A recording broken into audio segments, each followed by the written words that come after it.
Okay, we're on Algebra 1, Section 6.5, and we're going to talk about solving exponential equations.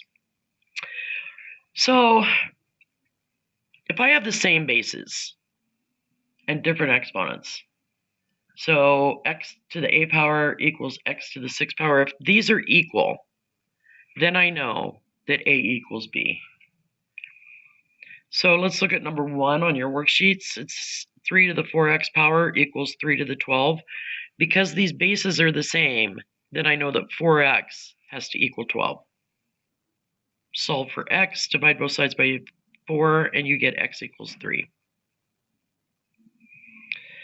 Okay, and this is number 7 from the worksheet. 1/3 raised to the x power equals 81. But you need to make, in order to do this like we did this example, the bases have to be the same. Well, I know that 1/3 is really 3 to the negative 1 power. Remember when I told you you need to, sorry, phone's going off. Sorry about that, I forgot to silence my phone. Remember when I said you need to learn the 5 exponent rules? This is why. So I know that 1/3 is really 3 to the negative 1. And I know that 81 is really 3 to the 4th power. Because 3 times 3 is 9, times 3 is 27, times 3 is 81. So now I have same bases. Let's go ahead and simplify that. When I raise a power to another power, I just multiply them. So now I have 3 to the negative x equals 3 to the 4th.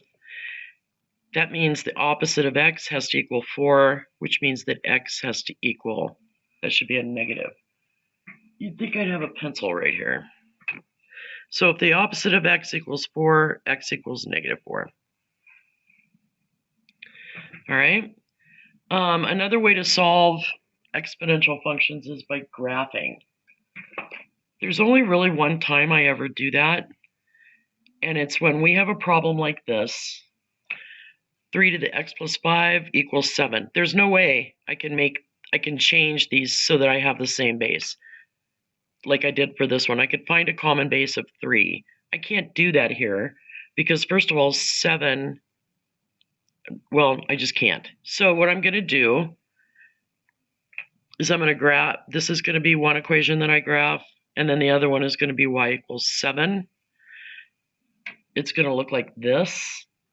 And then I'm going to use the calculate function, and I get that by hitting second trace. We'll do this in class, by the way, so don't feel like you need to know how to do this on your graphing calculator right now.